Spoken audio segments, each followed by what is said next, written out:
పౌలు ఎఫెసీయులకు రాసిన పత్రిక 1వ అధ్యాయము 16వ వాక్యం నుండి కొన్ని వచనాలు దాదాపుగా 23 వరకు మనం చదువుకోవచ్చు. ఇది 16 నుండి 19 వరకు ఇప్పుడు చదువుతాను, కానీ జాగ్రత్తగా ఉండండి. మీ విషయమై మానగా దేవునికి కృతజ్ఞతాస్తుతులు చెల్లించుచున్నాను. మరియు మీ మనోనేత్రములు వెలిగింపబడినందున ఆయన మిమ్మల్ని పిలిచిన పిలుపు వల్లనైనా నిరీక్షణ ఎట్టుదో, పరిశుద్ధులలో ఆయన స్వాక్షము యొక్క మహిమైశ్వర్యం ఎట్టుదో, ఆయన క్రీస్తునందు వినియోగపరచిన బలాతిశయమును బట్టి విశ్వసించు మనయందు ఆయన చూపుచున్న తన శక్తి యొక్క అపరిమితమైన మహత్యం ఎట్టుదో మీరు తెలుసుకొనవలెనని మన ప్రభు అయిన యేసుక్రీస్తు యొక్క దేవుడైన మహిమా స్వరూపి తండ్రి తను తెలుసుకున్నది మీకు జ్ఞానమును ప్రత్యక్షతయును గల మనస్సు అనుగ్రహించినట్లు నేను నా ప్రార్థనల యందు మిమ్మల్ని గురించి విజ్ఞాపన చేయుచున్నాను. ప్రార్థన చేసుకున్నాం. పరిశుద్ధుడు అయిన మా తండ్రి, పరిశుద్ధ పాదములకు వందనములు, స్తోత్రములు, కృతజ్ఞతలు అర్పించుకుంటూ ఉన్నానయ్యా. మమ్మల్ని మీరెంతో ప్రేమించారు బాబు, మాకు సహాయం చేశారు.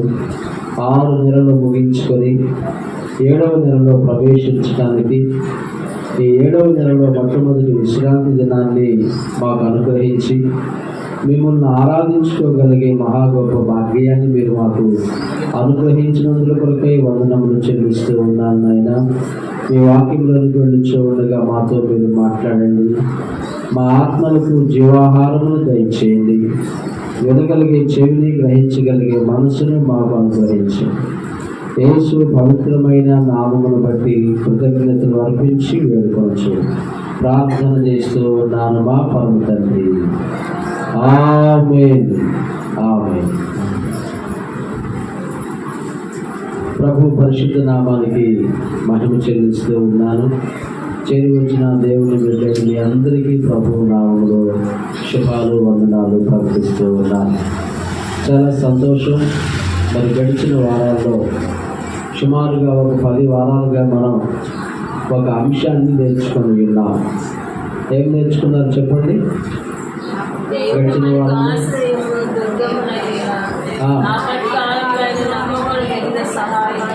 గడిచిన 10 వారాలలో అంటే సుమారుగా ఒక 3 నెలల నుంచి 46వ కీర్తనను ఆధారం చేసుకొని దేవుడు మనకు ఆశ్రయమును దుర్గమునై ఉన్నాడు, ఆపత్కాలములో ఆయన నమ్ముకొనదగిన సహాయకుడు అనేటటువంటి అంశాన్ని అనేక రీతులుగా మనము నేర్చుకొని ఉన్నాం. ఈ 7వ నెలలో మరి యొక్క నూతనమైన అంశాన్ని ప్రారంభించాలని, నూతనమైన అంశాన్ని బోధించాలని ప్రభు నన్ను ప్రేరేపించారు. ప్రభు దగ్గర ప్రార్థన చేశారు. ప్రభు ఈ నెలలో ఏం బోధించాలి, ఏ విధమైన అంశాన్ని ప్రజలకు ఇవ్వాలి అని ప్రార్థన చేసినప్పుడు ప్రభు నాకు చెప్పిన మాట ఏమిటంటే, ఆత్మ సంబంధమైన ప్రార్థనలు. ఏ ప్రార్థనలు? ఆత్మ సంబంధమైన ప్రార్థన అనే విషయాన్ని బోధించమని ప్రభు నాకు తెలియజేశారు. ప్రార్థనలు 2 విధాలు. ఒకటి ఆత్మ సంబంధమైన ప్రార్థన, మరొకటి భూ సంబంధమైనటువంటి ప్రార్థన. భూ సంబంధమైన ప్రార్థనలు ఉన్నాయి, ఆత్మ సంబంధమైన ప్రార్థనలు ఉన్నాయి. భూలోక సంబంధమైన ప్రార్థనలు ఉన్నాయి, పరలోక సంబంధమైన ప్రార్థనలు ఉన్నాయి. తాత్కాలిక ఫలితాల కొరకు చేసే ప్రార్థనలు ఉన్నాయి, శాశ్వత నిత్య ఫలితాల కొరకు చేసేటటువంటి ప్రార్థనలు కూడా ఉన్నాయి. ప్రభు నాకు చెప్పిన మాట ఏమిటంటే, ఆత్మ సంబంధమైన ప్రార్థనల గురించి, శాశ్వత నిత్య ఫలితాలను తెచ్చేటటువంటి ప్రార్థనల గురించి బోధించమని ప్రభు నాకు తెలియచేయడం జరిగిందన్నమాట. ఈ ఆత్మ సంబంధమైన మరియు భూ సంబంధమైన ప్రార్థనలు, తాత్కాలిక శాశ్వతమైన ప్రార్థనలు, ఇవి మీకు అర్థం కావాలంటే పరిశుద్ధుడైన నిత్య పవిత్రుడైనటువంటి యేసు ప్రభువుతో పాటు ఇరువురు నేరస్తులు సిలువ వేయబడ్డారు. ఆ నేరస్తుల్లో మొట్టమొదటి వాడు కూడా ప్రార్థన చేశాడు. ఏమని ప్రార్థన చేశాడు? మొదటివాడు, నీవే కనుక దేవుని కుమారుడు అయితే ఈ సిలువ మీద నుండి నిన్ను నువ్వు రక్షించుకొని మమ్మల్ని కూడా రక్షించమని చెప్పాను. లూకాసు వార్త 23వ అధ్యాయం 39వ వాక్యంలో ఈ మాట ఉందన్నమాట. నీవు క్రీస్తువు కదా, నిన్ను నువ్వు రక్షించుకొని మమ్మల్ని కూడా రక్షించమని చెప్పాడు. ఇది మొదటి నేరస్తుడు చేసినటువంటి ప్రార్థన. రెండవ నేరస్తుడు కూడా ప్రార్థన చేస్తూ ఉన్నాడు. ఏమని? 42వ వాక్యం, ఆయనను చూచి, యేసు, నీవు నీ రాజ్యములోనికి వచ్చినప్పుడు నన్ను జ్ఞాపకము చేసుకొనుమనెను. మొదటి వాడేమో నిన్ను నీవు రక్షించుకొని మమ్మల్ని కూడా రక్షించుము అని ప్రార్థన చేశాడు. ఇదే ప్రార్థన అనుకోవచ్చు. భూ సంబంధమైన ప్రార్థన. రెండవ వాడు ప్రార్థన చేశాడు. ఏమని? నీవు నీ రాజ్యములోనికి వచ్చినప్పుడు నన్ను. ఈ రెండవ వాడు చేసిన ప్రార్థనకు పరలోక సంబంధమైన ప్రార్థన, లేదా పరసంబంధమైన ప్రార్థన, లేదా శాశ్వత నిత్య ఫలితాల కొరకు చేసిన ప్రార్థనగా రెండవ నేరస్తుడి యొక్క ప్రార్థనను మనము పరిగణించవచ్చు అన్నమాట. ఆ రెండవ నేరస్తుడు చేసిన ప్రార్థనను ప్రభువు ఆలకించి ఆ వారితో చెప్పాడు, నేడే నీవు నాతో కూడా పరదేశంలో ఉందువు, నేడు నీవు నాతో కూడా పరదేశంలో ఉందువు అని నిశ్చయముగా నీతో చెప్పుచూ ఉన్నాను. ప్రియులారా, తాత్కాలికమైన సూర్యుని క్రింద ఉన్న అక్కరల కొరకు చేసే ప్రార్థనలు కూడా ప్రభు ఆలకిస్తాడు. ఆ ప్రార్థనలకు కూడా మనకు జవాబు దొరుకుతుంది. కానీ ఆ ప్రార్థనల ద్వారా మనము మరి పరలోకాన్ని, మోక్షాన్ని, కైలాసాన్ని, స్వర్గాన్ని సంపాదించుకోలేమన్నమాట. మన ప్రార్థనలు ఏమై ఉండాలి అంటే భూ సంబంధమైన అంశాల నుండి పరసంబంధమైన అంశాలుగా మార్చబడాలి. భూలోక సంబంధమైన విషయాల నుండి పరలోక సంబంధమైన మరి విషయాలుగా, అంశాలుగా మార్చబడాలి అని దేవుని వాక్యములో, పరిశుద్ధ గ్రంథంలో మనం తెలుసుకుంటూ ఉన్నాం. సహజంగా మానవుడు ఏం చూస్తాడంటే ప్రస్తుత సంబంధమైన విషయాలను, తాత్కాలికమైన విషయాలను గురించి ఆలోచన చేస్తాడు. నేను చేసిన పనికి ప్రస్తుతం ప్రతిఫలం వచ్చిందా లేదా, నేను చేసే భక్తి ప్రస్తుతం నాకు ప్రయోజనాన్ని, క్షేమాన్ని కలిగిస్తుందా లేదా అని మాత్రమే ఆలోచన చేస్తాడు. కానీ నా ప్రార్థన ద్వారా దేవుడు నాకు భవిష్యత్తులోనైనా ప్రతిఫలం ఇస్తాడు, భవిష్యత్తులోనైనా ఆయన నాకు సహాయం చేస్తాడు, నా ప్రార్థనల ద్వారా పరలోక మరి సంబంధమైన విషయాలలో ప్రభువు నాకు సహాయం చేస్తాడని మానవుడు భావించుకోలేకపోతూ ఉన్నాడు. ఆదికాండము 28వ అధ్యాయంలో ఇలాగున దేవుని వాక్యం చెప్తూ ఉంది. 28వ అధ్యాయము 19వ వాక్యం చదువుతూ ఉన్నాం. మరియు అతడు ఆ స్థలమునకు బేతేలను పేరు పెట్టెను. అయితే మొదట ఆ ఊరి పేరు లూజు. అప్పుడు యాకోబు, నేను తిరిగి నా తండ్రి ఇంటికి క్షేమముగా వచ్చినట్లు దేవుడు నాకు తోడయ్యుండి నేను వెళ్ళుచున్న మార్గములో నన్ను కాపాడి తినుటకు ఆహారమును, ధరించుకున్నటకు వస్త్రములను నాకు దయచేసిన యెడల యెహోవా నాకు దేవుడై ఉండును. ఇక్కడ యాకోబు ప్రార్థన చేస్తూ ఉన్నాడు. 3 విషయాలు ప్రార్థన చేస్తూ ఉన్నాడు. ఒకటి, నేను వెళ్ళేటటువంటి మార్గంలో, ఈ ప్రయాణం మరి మార్గంలో దేవుడు నాకు తోడుగా ఉండాలి. రెండవది, నేను భుజించడానికి నాకు ఆహారం కొరత లేకుండా చేయాలి. మూడవది, నేను కట్టుకోవటానికి లేదా ధరించుకోవటానికి మంచి వస్త్రాలు, మంచి బట్టలు నాకు ఇవ్వాలి. ఇవి కనుక నాకు ఇస్తే దేవుడు నాకేమవుతాడు? దేవుడు నాకు దేవుడు అయి ఉంటాడు. ఇవి కనుక దేవుడు నాకు ఇవ్వకపోతే దేవుడు ఏం కాదు, దేవుడు. అంటే యాకోబు ఇక్కడ ఏం ప్రార్థన చేస్తూ ఉన్నాడు అంటే, ప్రియమైన వాళ్ళరా, శాశ్వతమైన నిత్యమైన ఫలితాలను తీసుకొచ్చే అంశాల గురించి ప్రార్థన చేయాలి అని భావించుకోలేకపోతూ ఉన్నాడు.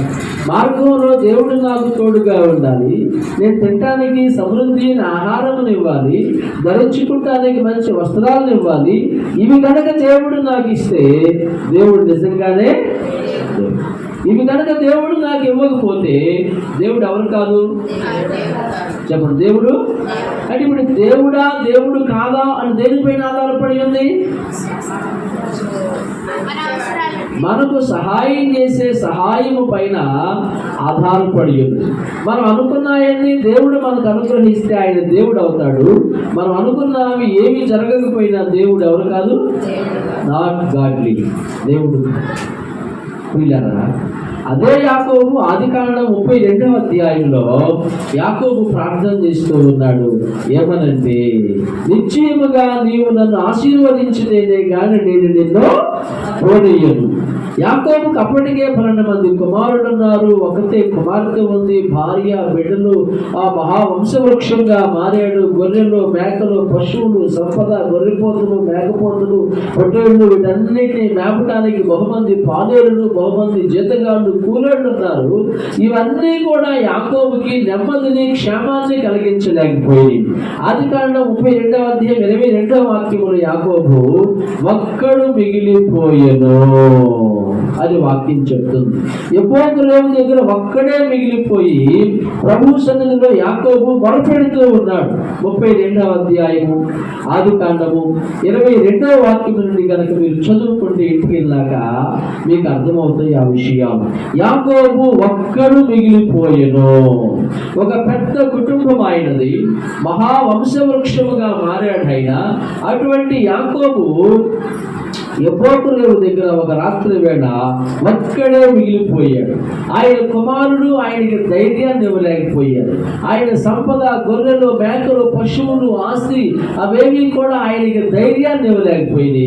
ఏదో ఒక రోజు, ఈ రోజు మనకి ఎంత ఉన్నా కానీ, ఎంత ఆస్తి, ఎంత ఐశ్వర్యం, ఎంత సంపద మనకు ఉన్నా కానీ, ఒకరోజు మనము ఒక్కళ్ళమే మిగిలి ఒకరోజు వస్తుంది.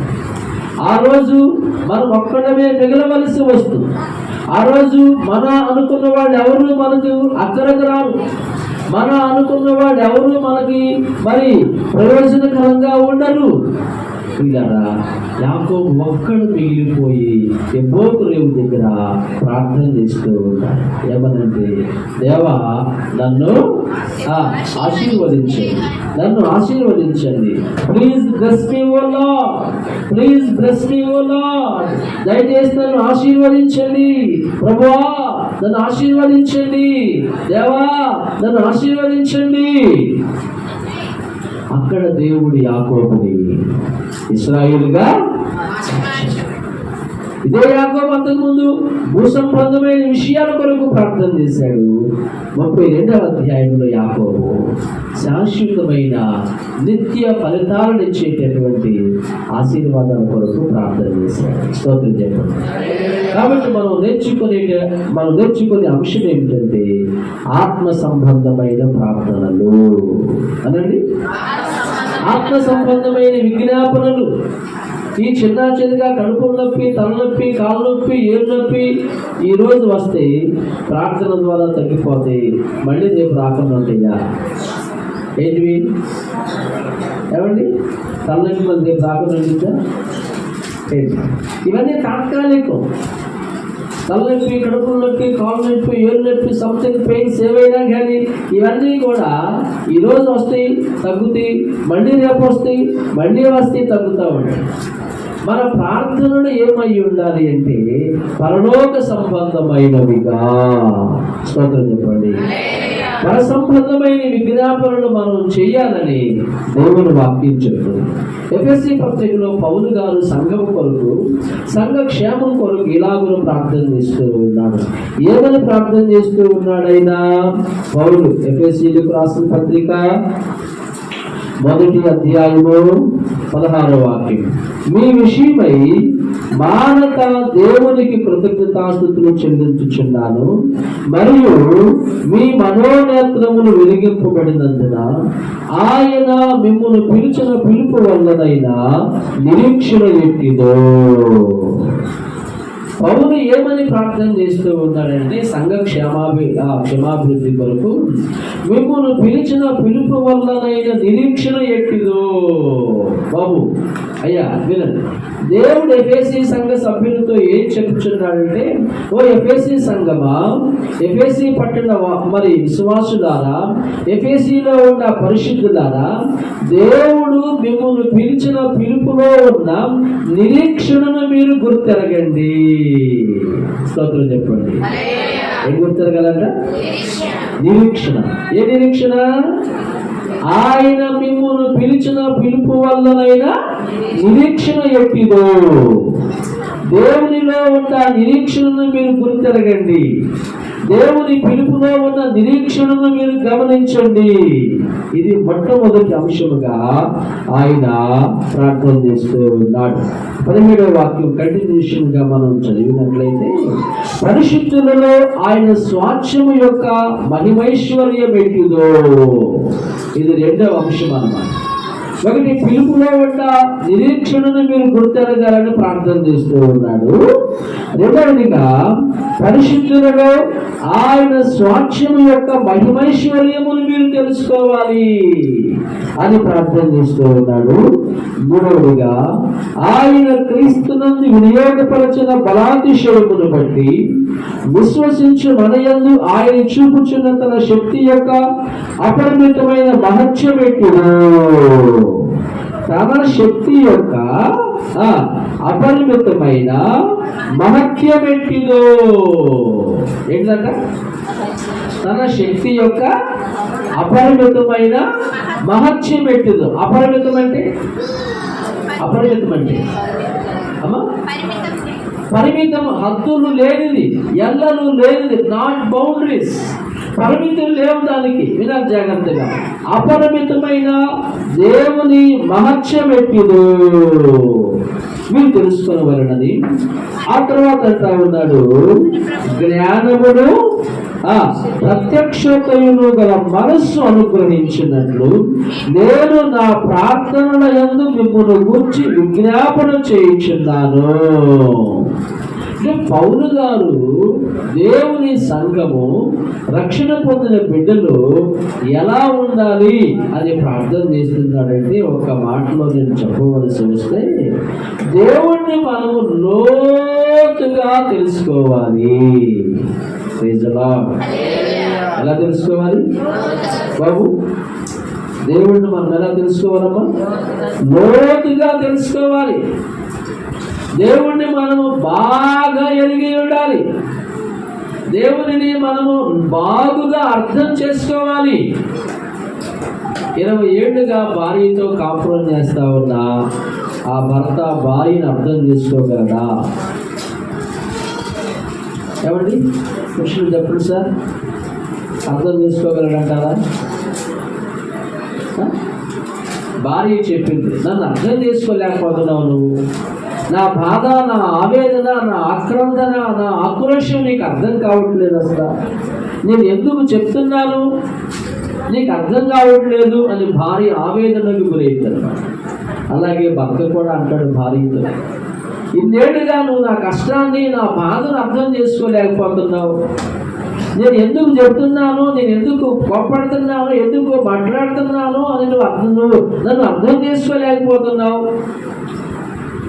ఒక భార్యగా నీ భర్త నేను అర్థం చేసుకోకపోతే నువ్వు అంత బాధపడుతున్నావు. ఒక పురుషుడిగా నీ భార్య నిన్ను అర్థం చేసుకోకపోతే నువ్వు అంత బాధపడుతూ ఉన్నావు. ఇంకెలా చెప్పాలి? నేను సహజీవనం చేసే నీ భార్యను అర్థం చేసుకోలేకపోయావు, నీతో సహజీవనం చేస్తూ ఉన్న నీ భర్తను అర్థం చేసుకోలేకపోయావు. చిన్న జ్ఞానము, చిన్న మైండ్, చిన్న మెదడు కలిగిన నీ యొక్క భాగస్వామిని నువ్వు అర్థం చేసుకోలేకపోయావు. ఆ మహా గొప్ప దేవుడిని అర్థం చేసుకోవడం మనకు సాధ్యమేనా? భూమిని, ఆకాశమును, అందరి సర్వమును, జగత్తును, సృష్టిని, సముద్రమును, జలరాశులను, జీవరాశులను కలుగు చేసినటువంటి ఆ మహా గొప్ప భగవంతుడిని, ఆ మహా గొప్ప దేవుణ్ణి అర్థం చేసుకోవడం మనకు సాధ్యపరచబడుతుందా? చెప్పండి, చెప్పాలి బాబు. కూర్చుని చెప్పండి, మొక్కలు చెప్పండి అమ్మా. అయ్యా, కాబట్టి పౌలు గారు ఏం చెబుతున్నాడంటే ఇక్కడ వెరసి మీరు దేవుని శక్తిని తెలుసుకోండి. ఓ ఎఫెసీలారా, ఎఫెసులో ఉన్న పరిశుద్ధులారా, ఎఫెసులో ఉన్న ఎఫెసీ పట్టణంలో ఉన్న విశ్వాస జనమా, మీరు దేవుణ్ణి అర్థం చేసుకోండి, దేవుణ్ణి తెలుసుకోండి, దేవుని ప్రేమను గుర్తెరగండి. ప్రభువు నమ్మటం అంటే బాప్తిసం పొందడం మాత్రమే కాదు.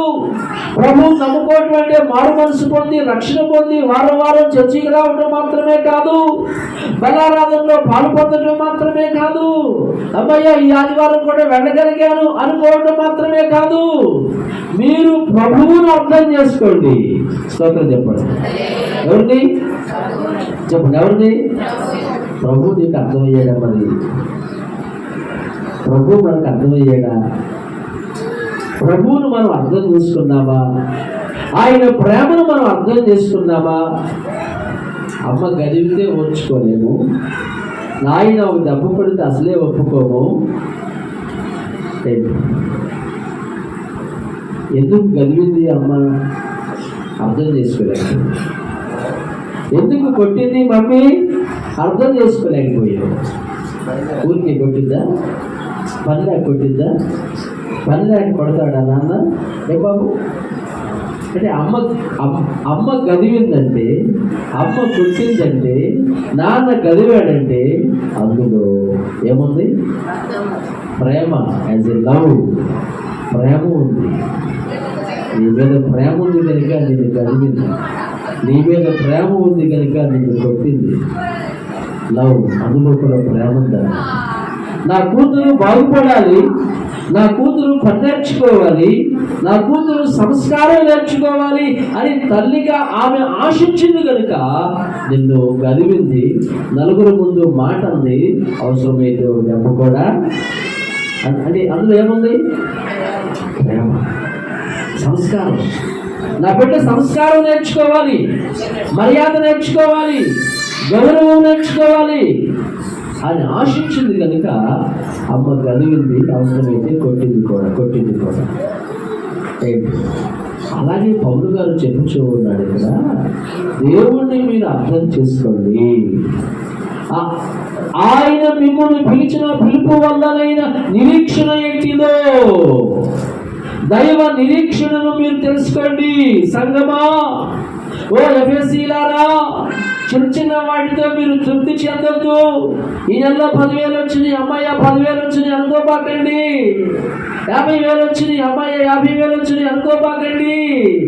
దేవుడు అంతకంటే విలువైన, ప్రశస్తమైన గొప్ప వాటిని నీకు ఇవ్వాలని చూస్తా ఉన్నాడు. ఇంట్లో ఉన్న పెద్ద కుమారుడు తండ్రితో అన్నాడు, నా తండ్రి, ఇన్నేళ్ళుగా నీ కొలువు చేస్తా ఉన్నాను, నువ్వు చెప్పిన ప్రతి మాట వింటా ఉన్నాను, ఎప్పుడైనా స్నేహితులతో ఫంక్షన్ పార్టీ చేసుకోరా, ఒక గొర్రెపిల్లను కానీ మేకపిల్లను కానీ ఇచ్చావా అని అడిగాడు. ఎవరు చెప్పాలి? ఎవరు? పెద్ద కుమారుడు. వెంటనే తండ్రి, ఒక గొర్రె పిల్లని ఏంట్రా, 2 గొర్రె పిల్లలు ఇస్తాను, 2 మేక పిల్లలు ఇస్తాను, తీసుకోరా అని అన్నాడు తండ్రి. తండ్రి అన్న మాట ఏమిటంటే, లూకాసు వార్త 15వ అధ్యాయము 29వ వాక్యం చదువుతూ ఉన్నాను. అందుకు అతడు తన తండ్రితో, ఇదిగో ఇన్ని ఏళ్ల నుండి నిన్ను సేవించుచున్నానే, నీ ఆజ్ఞను నేను ఎన్నడూ మీరలేదే, అయినను నా స్నేహితులతో సంతోషపడినట్లు నీవు నాకెప్పుడు ఒక మేక పిల్లలైనా ఇవ్వలేదు. అందుకతడు అందుకతడు, కుమారుడా, నీవెల్లప్పుడూ నాతో కూడా ఉన్నావు, నావన్నీ నీవి. తండ్రి నుండి వీడేం ఆశించాడు? ఒక తండ్రి ఏమి ఇవ్వాలనుకున్నాడు వాడికి? నా అన్నీ. అసలు మేకపిల్ల ఏంట్రా ఇంత చీఫ్గా అడిగేవేంట్రా నన్ను? ఓ చూడా, ఒక మేకపిల్ల అంటారా నన్ను అడిగేది? అసలు నా విలువ, నా పరువు తీసావు కదరా నువ్వు అని తండ్రి అన్నాడు. మేకపిల్ల ఏంట్రా, నీవు ఎల్లప్పుడూ నాతో ఉన్నావు, నా ప్రేమ నీకుంది, నా సహవాసం నీకుంది బాబు, నా సెక్యూరిటీ నీకుంది, నా సలహాలు నీకున్నాయి, నా యొక్క ఆలోచనలు నీకున్నాయి, నా యొక్క గౌరవం నీకుంది. వెరసి నావన్నీ ఎవరి? తండ్రి నుండి వీడేం ఆశించాడు? తండ్రి వీడి కొరకు ఏం సిద్ధం చేశాడు? నావన్నయు, తండ్రి వన్నయు. అలాగే దేవుణ్ణి మనం ఏదో ఒక 10,000 ఇవ్వయ్యా, ఈ నెలకి ఇస్తే ఇవ్వయ్యా, ఈ నెలకి ఇస్తే కడితే మనకి ఎంత పండుగ వస్తుందా? ఈ నెల ఈఎంఐ కట్టగలిగితే అమ్మాయ్యా, ఈ నెల ఈఎంఐకి ఇచ్చేవయ్యా. ఒక ఈఎంఐకి ఇవ్వగానే దేవుని శక్తి అయిపోయిందా? అంటే దేవుణ్ణి నీవు ఏమి అర్థం చేసుకోవాలి? దేవుణ్ణి మనం ఎంతగా అర్థం చేసుకున్నాం? ఒక ఈఎంఐకి మాత్రమే ఆయన సహాయం చేయగలిగిన వాడా? ఒక 2-3 నెలల కిస్తీలు మాత్రమే ఆయన మనం కడతానికి శక్తినివ్వగలిగిన వాడా? పౌలు గారు అంటున్నాడు, ఆయన మిమ్మును పిలిచిన పిలుపు వల్లనైనా నిరీక్షణ ఎట్టిదో. ఇది ఫస్ట్, ఇది మొట్టమొదటి. ఆయన పిలుపులో ఉన్న నిరీక్షణ. రెండవదిగా సంఘానికి చెప్పుచూ ఉన్నాడు, పరిశుద్ధులలో ఆయన స్వాస్థ్యము యొక్క మహిమైశ్వర్యం ఎట్టిదో. ఆయన స్వాస్థ్యము యొక్క మహిమైశ్వర్యం, మహిమ ఐశ్వర్యం, ఆ మహిమైశ్వర్యం ఎట్టిదో. మూడవదిగా అంటున్నాడు, క్రీస్తునందు వినియోగపరచిన బలాతిశయమును బట్టి విశ్వసించు మనయందు ఆయన చూపుచున్న తన శక్తి యొక్క అపరిమితమైన మహత్యం ఎట్టిదో. ఆ మహత్యం ఎట్టిదో. వండర్ఫుల్ వర్డ్స్, ఒక అద్భుతమైన పదాలు, అద్భుతమైన పద ప్రయోగం చేస్తా ఉన్నాడు ఇక్కడ పౌలు గారు, లేదా పరిశుద్ధాత్మ దేవుడు. ఆ వినియోగపరచిన క్రీస్తునందు వినియోగపరచిన బలాతిశయమును బట్టి విశ్వసించి మనయందు ఆయన చూపుచున్న తన శక్తి యొక్క అపరిమితమైన మహత్యం ఎట్టిదో మీరు తెలుసుకోవాలని. ఏం తెలుసుకోవాలని? క్రీస్తునందు వినియోగపరచిన బలాతిశయమును బట్టి విశ్వసించి మనయందు ఆయన చూపుచున్న తన అపరిమితమైన శక్తి యొక్క మహత్యం ఎట్టిదో. ఇక్కడ వినండి, యేసు క్రీస్తు సమాధిలో నుండి ఎలాగూ తిరిగి లేచాడో, యేసు క్రీస్తు సమాధిలో నుండి తిరిగి లేవటానికి తండ్రి అయిన దేవుడు ఎలా శక్తిని కనబరిచాడో, అదే విధమైన శక్తిని ఆయన మన ఎడల కనబరచాలని చూస్తా ఉన్నాం. This is not easy power, తెలికైన శక్తి కాదు ఇది. యేసు క్రీస్తును సమాధిలో నుండి తిరిగి లేపిన శక్తి, యేసు క్రీస్తును సమాధిలో నుండి పునరుజ్జీవమును కలుగు చేసిన శక్తి. అదే పౌలు గారు ఇక్కడ మాట్లాడుతూ ఉన్నారు. ఆయన క్రీస్తునందు వినియోగపరచిన బలాతిశయమును బట్టి విశ్వసించు మనయందు. ఎవరి యందు? క్రీస్తునందు వినియోగపరచిన బలాతిశయమును బట్టి విశ్వసించు మనయందు కూడా, విశ్వసించు మనయందు ఆయన చూపుచున్న తన శక్తి యొక్క అపరిమితమైన మహత్యం ఏంటో మీరు తెలుసుకోవాలి. హల్లెలూయా. విశ్వసించు మనయందు చూపుచున్న తన శక్తి యొక్క అపరిమితమైన మహత్యం ఎట్టిదో. ఆ మహత్యం యేసు క్రీస్తును సమాధిలో నుండి తిరిగి లేవటానికి ఏ శక్తి ఆయనకి సహాయం చేసిందో, శిలువ మీద ఆ శిలువ శిక్షను భరించుకోవడానికి, ఆ శిలువ కొరడా దెబ్బను సహించుకోవడానికి, ఆ గాయాలను భరించుకోవడానికి ఏ శక్తి యేసుక్రీస్తుకు సహాయం చేసిందో అదే శక్తిని దేవుడు మనకి ఇవ్వాలని చూస్తాడు. స్తోత్రం చెప్పండి. ఇది మీరు తెలుసుకోవాలి సంగమా. చిన్న చిన్న విషయాలతో మీరు సంతృప్తి చెందబాకండి, చిన్న చిన్న వాటితో మీరు తృప్తి పడబాకండి. యేసు క్రీస్తును లేపిన శక్తిని మీరు తెలుసుకోవాలి.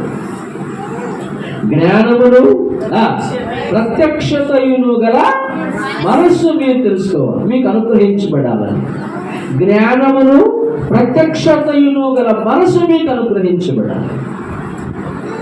చిన్న పిల్లలుగా ఉంటే తల్లిదండ్రుల యొక్క భావాలను మనం అర్థం చేసుకోవాలి. అలాగే విశ్వాస జీవితంలో, భక్తి జీవితంలో, ఆధ్యాత్మిక జీవితంలో కూడా చిన్నపిల్లలుగా ఉంటే దేవుని వాక్యాన్ని, దేవుని యొక్క ఆలోచన సరళిని, దేవుని యొక్క ఆలోచన విధానాన్ని మనము అర్థం చేసుకోవాలి. అందుకనే మనము విశ్వాసంలో ఎదగాలి. చెప్పండి, దేనికి ఎదగాలి? చెప్పండి, పక్కన ఉందో చెప్పండి, చెబుతుని చెప్పండి, చెబుతుని చెప్పండి, చెప్పండి. దేవుడిని తెలుసుకోవడంలో ఎదగాలి. చెబుతుని చెప్పండి. దేవుడిని తెలుసుకోవడంలో మనం ఎదగాలి, విశ్వాసంలో ఎదగాలి, ప్రార్థనలో ఎదగాలి, పరిశుద్ధతలో ఎదగాలి, ఓర్పులో ఎదగాలి, సహనములో ఎదగాలి, ప్రేమలో ఎదగాలి. దాని కొరకు ప్రార్థన చేస్తా ఉన్నాడు పౌలు గారు. ఒక విషయం జ్ఞాపకం చేస్తాను ముగింపులో. ఆయన మిమ్మల్ని పిలిచిన పిలుపు వల్లనైనా నిరీక్షణ ఎట్టిదో 17వ వాక్యంలో ఉంది కదా.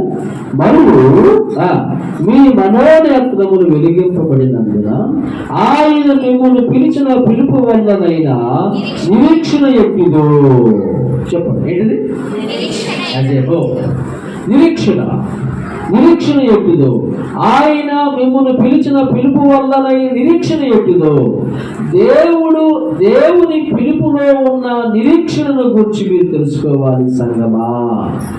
దేవుడు మిమ్మల్ని పిలిచాడంటే, దేవుడు మిమ్మల్ని రక్షించాడంటే, ప్రభువు మిమ్మల్ని రక్షణలోకి నడిపించాడంటే, ప్రభువు మనల్ని పరిశుద్ధపరిచాడంటే, ప్రభువు మనల్ని ఆధ్యాత్మిక జీవితంలోనికి మళ్లించాడంటే అందులో ఒక నిరీక్షణ ఉన్నది.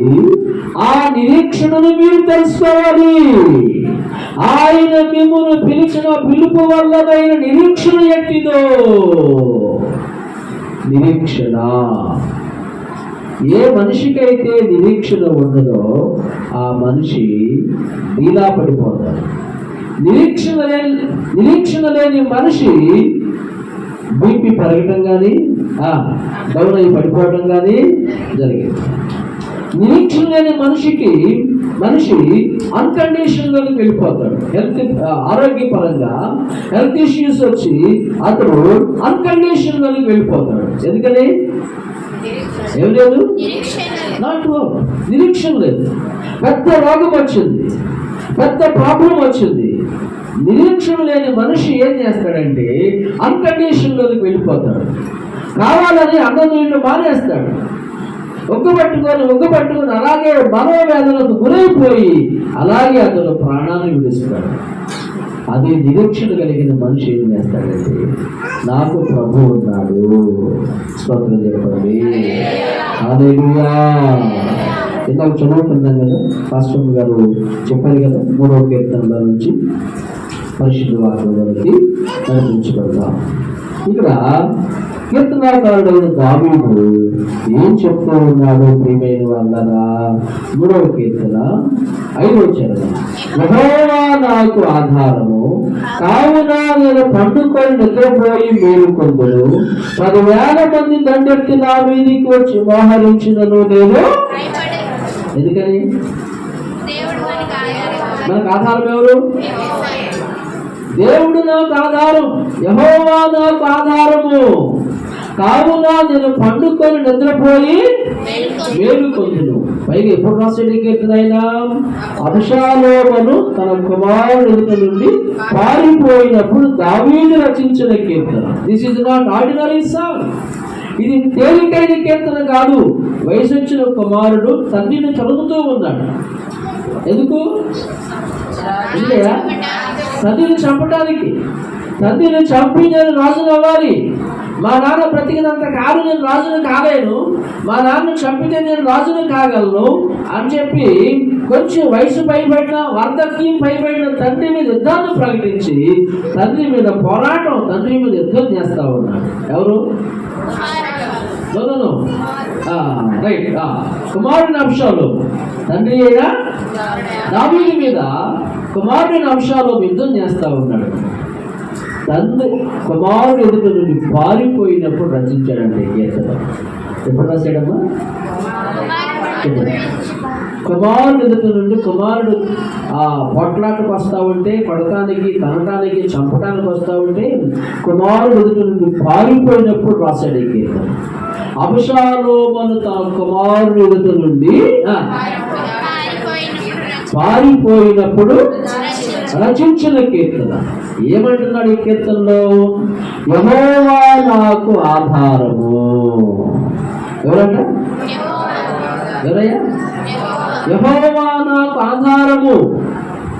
ఆధారం నాకు ఆధారం, నాకు తోడు నీడై ఉండాలి, కృపయే ఆధారం.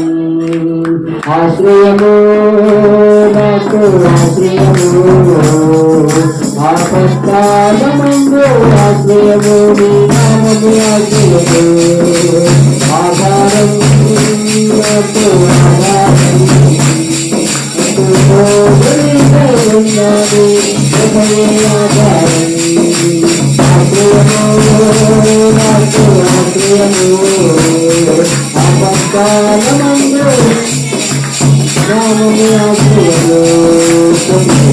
భక్తుడు పాడుతూ ఉన్నాడు.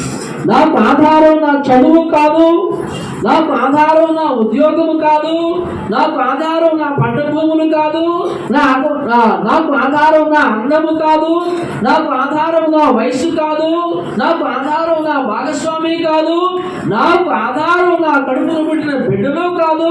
నాకు ఆధారం ఎవరంటే యెహోవా దేవుడు, తండ్రి. యెహోవా నాకు ఆధారము.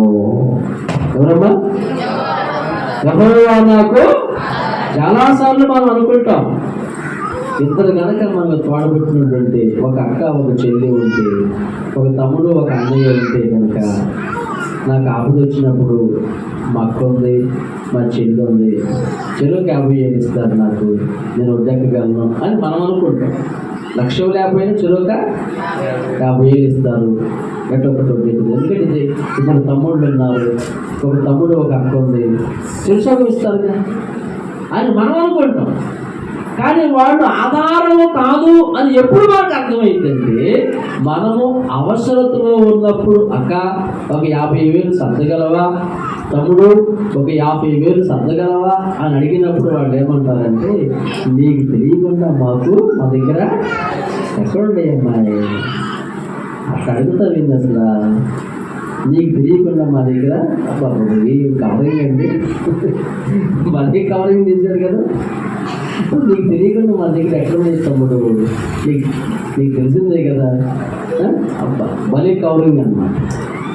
మనం ఆశతో వెళ్తాం, మా అక్క నాకు ఇచ్చేది లేదా మా తమ్ముడు నాకు హెల్ప్ చేయగలడు, నన్ను ఆదుకోగలడు అనే ఆశతో మనం వెళ్తాం. కానీ అక్కడికి వెళ్ళినాక అర్థమైంది, అమ్మో మా తమ్ముడు నాకు ఆధారము కాదు, మా అక్క నాకు ఆధారము, మా చెల్లి నాకు ఆధారము. అప్పుడేమర్థమైందండి, దేవా నువ్వే ఆధారమయ్యా, దేవుడా నువ్వే దిక్కయ్యా, దిక్కు లేని వారికి దేవుడే దిక్కు అన్నట్లుగా మనకి అయిన వాళ్ళు మనకు ఆధారం ఎప్పటికీ. మనం అనుకుంటాం మన వాళ్ళు మనకు ఆధారంగా ఉంటారు లేదు, కానీ మనకి ఎప్పుడు అర్థమైందంటే మనం ఆపదలో ఉన్నప్పుడు దేవుడే నాకు ఆధారం.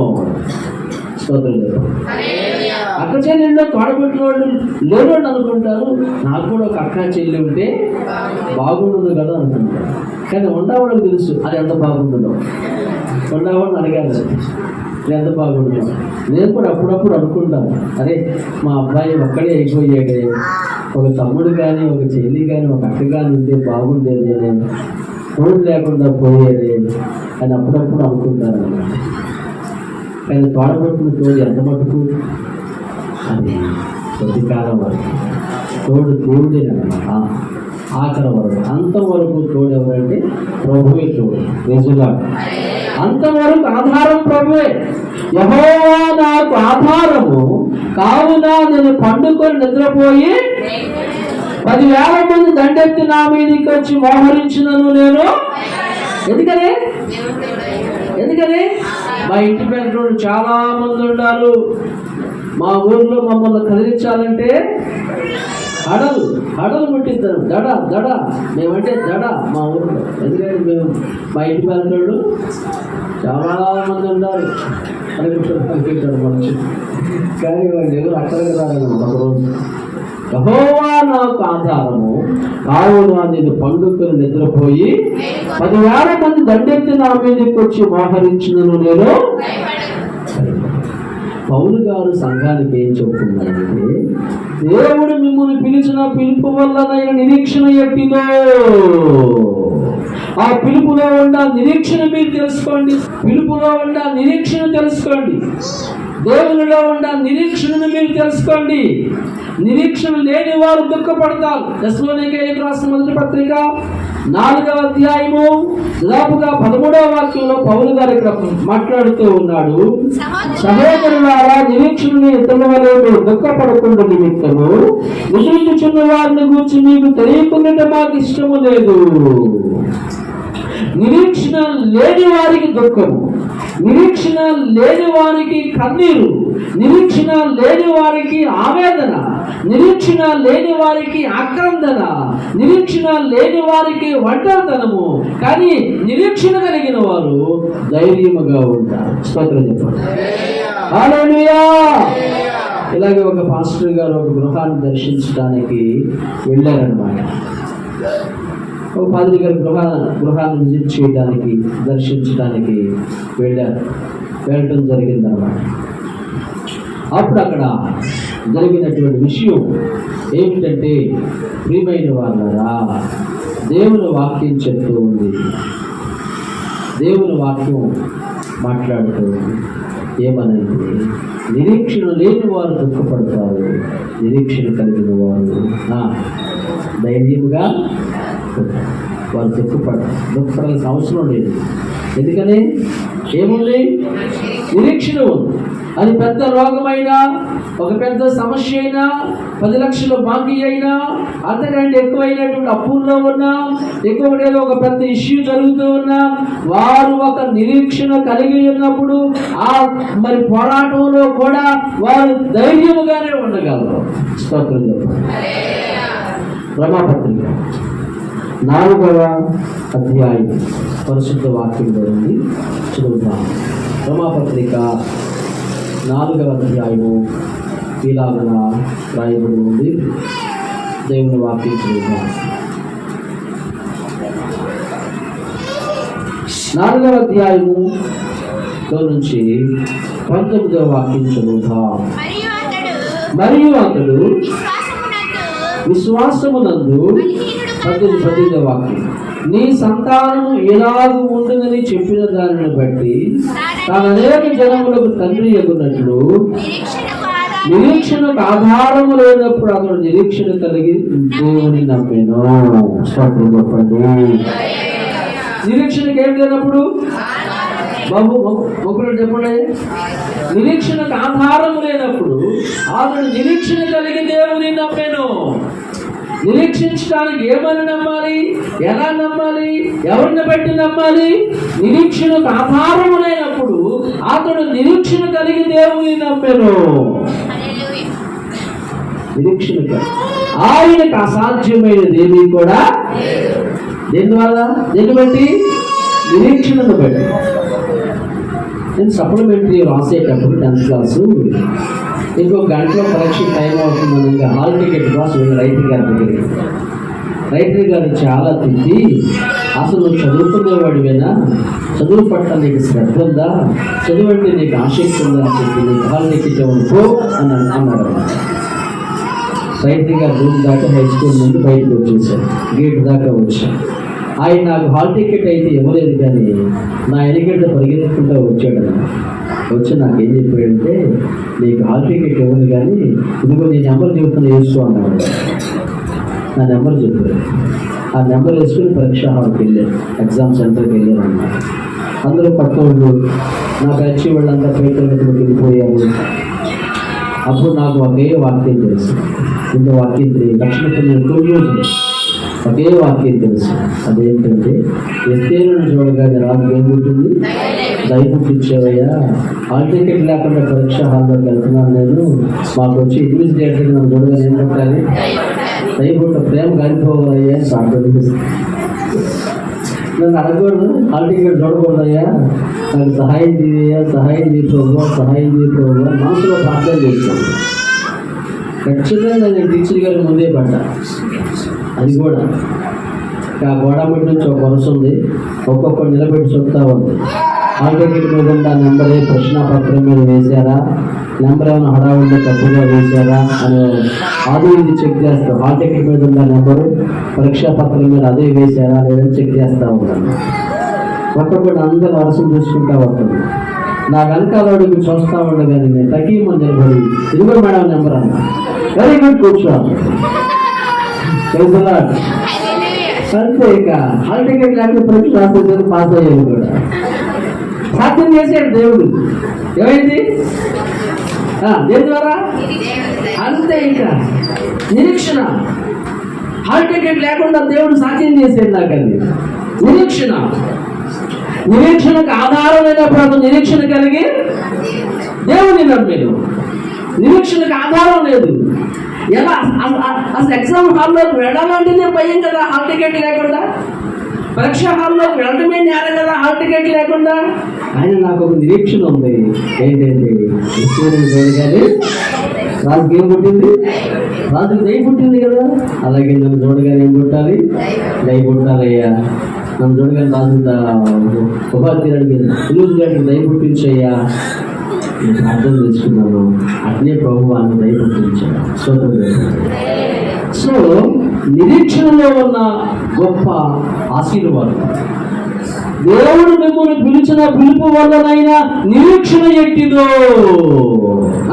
ఏంటిది? నిరీక్షణ ఎట్టిదో. దేవుని యందు నీవు నిరీక్షణ ఉంచితే ఆయన నీకు తప్పకుండా సహాయం చేయగలిగినవాడు. సహాయం చేసేది ప్రభువు, సహాయమును తీసుకునేది మనం. ఇచ్చేవాడు ఇష్టం కానీ తీసుకునేవాడు ఇష్టమో కాదు. ఆయన ఎప్పుడు ఇస్తాడో, ఎలా ఇస్తాడో, ఏ రూపైనా ఇస్తాడో, ఎవరి ద్వారా ఇస్తాడో ఆయన ఇచ్చే వరకు నీవు నిరీక్షణ కలిగి ఉండాలి.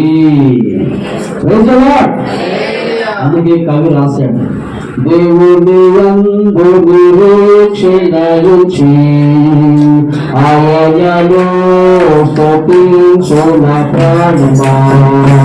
దేవుని యందు నిరీక్షణ ఉంచి ఆయనలో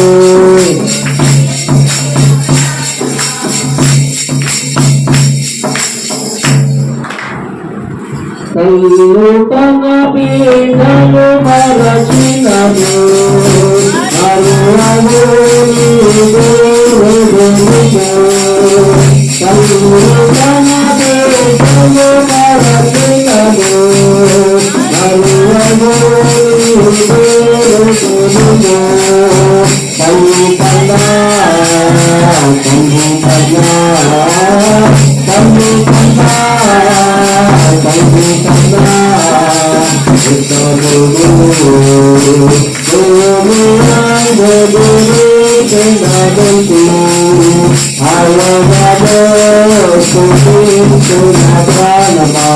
మరచినను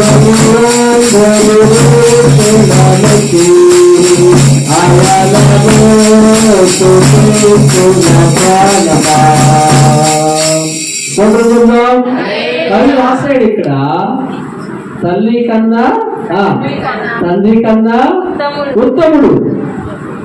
తల్లి తన బిడ్డను మరచినను మరువడు నీ దేవుడు. తల్లి తన బిడ్డను మరచినను మరువడు నీ దేవుడు.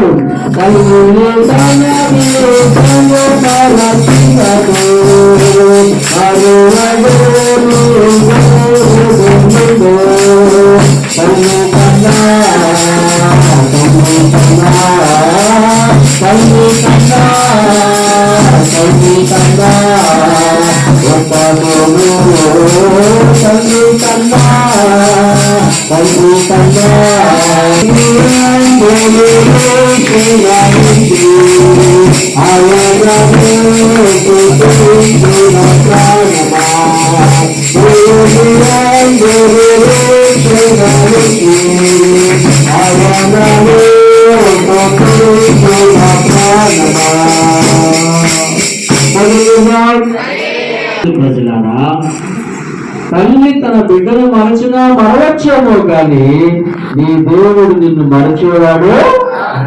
ఎందుకంటే తండ్రి కన్నా ఆయన మంచివాడు, ఉత్తముడైనటువంటి దేవుడు. నీ పని ఏమిటంటే దేవుని యందు నిరీక్షణ ఉంచి ఆయనను స్తుతించు నా ప్రాణమా. నీ ప్రాణం నిన్ను అడిగింది. దేవుడే కనుకుంటే నీకెందుకు ఇన్ని కష్టాలు, ఈ యొక్క అవమానం ఏంటి, ఈ రోగాలు ఏంటి, ఈ యొక్క అప్పులేంటి, ఈ దెబ్బలేంటి అని నీ ప్రాణం నిన్ను అడిగింది. అప్పుడు నీ ప్రాణంతో నువ్వేం చెప్పాలంటే, నా ప్రాణమా దేవుని యందు ఏమొచ్చాలి నిరీక్షణ ఉంచి ఆయనను స్తుతించు నా ప్రాణమా.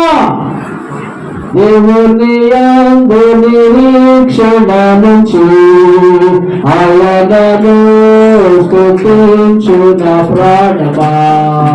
అంతే. ఇక నీకు ఒక పెద్ద రోగం ఉండగా, చాలా మంది కొంచెం పెద్ద రోగం ఉందనుకో చెప్పుకోవడానికి భయపడతారు, చెప్పుకోవడానికి సందేహిస్తారు. భయపడవలసిన అవసరం లేదు, చెప్పుకోవడానికి సందేహపడవలసిన అవసరం లేదు. రోగాన్ని తీసివేయగలిగిన ప్రభువు మనకున్నాడు. ప్రజలా, నీ అప్పుల్ని తీర్చగలిగిన ప్రభువు నీకున్నాడు. నీ యొక్క అప్పుల్ని బట్టి నీవు దొరికి కొనాలిని పోవాల్సిన అవసరం లేదు. అనవసరంగా నీవు అప్పులు చేస్తే దాని కొరకు ప్రభువు దగ్గర పశ్చాత్తాపడు. తప్పైపోయిందయ్యా, తెలియక అవినేరాలను అప్పు చేశానయ్యా, నాకు ఇంత అర్థం కాలేదు ప్రభువా, నాకు మరి తెలియలేదని చెప్పి పశ్చాత్తాపంతో ప్రార్థన చేసుకో. ప్రభువును స్తుతించు, ప్రభువుని యొక్క అప్పులు తీరుస్తాడు. నిజంగా అనగా అప్పులు తీరే మార్గం నీకు చూపిస్తాడు. నీ రోగం తగ్గే మార్గం నీకు చూపుతాడు. నీ సమస్యకు పరిష్కార మార్గం చూపుతాడు. ఎప్పుడయ్యా ఆయన యందు నీవు నిరీక్షణ ఉంచినప్పుడు, ఆయనలో నీవు నిరీక్షణ ఉంచినప్పుడు. అందుకే పౌలు గారు అంటున్నాడు, ఆయన మిమ్మల్ని పిలిచిన పిలుపు వల్లనైనా నిరీక్షణ ఎట్టిదో. ఆ నిరీక్షణ తెలుసుకోవాలి సంగమా. ఆ నిరీక్షణ తెలుసుకోండి సంగమా. మీరు ఇది ఆత్మ సంబంధమైనటువంటి ప్రార్థన. ఈ భూ సంబంధమైన చిన్న చిన్న ప్రార్థనలు, కడుపులు నొప్పి, కాలు నొప్పి, తలనొప్పి ఇవన్నీ వస్తూ ఉంటాయి, పోతా ఉంటాయి. దేవుని యందు నిరీక్షణ నీవు కలిగి ఉన్నప్పుడు దేవుడు నీకు సహాయం. అలా పిస్తాడు. అందరూ లేచి నిలబడి 2 నిమిషాలు మన 2 చేతులు ఆకాశం చెట్టు చాపి ప్రార్థన చేసుకుంటాం. నీ నిరీక్షణ మనుషుల మీద కాదు, నీ నిరీక్షణ తల్లిదండ్రుల మీద కాదు, నీ నిరీక్షణ నా నిరీక్షణ ఆధారం మనుషులు కాదయ్యా, నా నిరీక్షణ ఆధారం నా గవర్నమెంట్ కాదయ్యా, నా నిరీక్షణ ఆధారం నా చదువు కాదయ్యా, నా నిరీక్షణ ఆధారం నా ఆరోగ్యం కాదయ్యా, నా నిరీక్షణ ఆధారం యేసు నువ్వేనయ్యా, నా నిరీక్షణ ఆధారం నా కొరకు ప్రాణం పెట్టి యేసు నువ్వేనయ్యా, నా నిరీక్షణ ఆధారం నా కొరకు ప్రాణం పెట్టి తిరిగించిన యేసు నువ్వేనయ్యా. నాకు సహాయం చేయవా, నువ్వు వెళ్తేవా, దయచేసి నాకు సహాయం చేయవయ్యా, దయచేసి నాకు సహాయం ప్రార్థన చేసుకోండి. నాకు మంచి భవిష్యత్తుయ్యా, నాకు మంచి భవిష్యత్తుయ్యా. నేను నిరీక్షణ లేకుండా ఉన్నానయ్యా, ఆరోగ్యంలో జాగ్రత్తగా ఒక గొడవలో ఉన్నానయ్యా, ఎలాగో జాగ్రత్తగా ఒక పక్షులలో ఉన్నానయ్యా. నాకు సహాయం చేయవయ్యా, నా నిరీక్షణయ్యా. మనుషులు అనుకున్నారయ్యా, 5 వేలు అనుకున్నారయ్యా, నాకు చేశానయ్యా. నా నిరీక్షణ ఆధారం తీయలేదా, ఎలా సహాయం చేయలేదా, ఎలా సహాయం చేయడానికి ప్రార్థన చేస్తాను. అమ్మా బాబు ఎవరు ప్రార్థన చేయండి, సహాయం చేయడం ప్రభు అని చెప్పి దయచేసి ప్రార్థన చేసుకోండి.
నేను ప్రార్థన చేస్తూ ఉన్నాను. పౌలు గారు చెప్పినటువంటి ఆత్మ సంబంధమైన ప్రార్థన గురించి మీరు మాకు బోధించారయ్యా.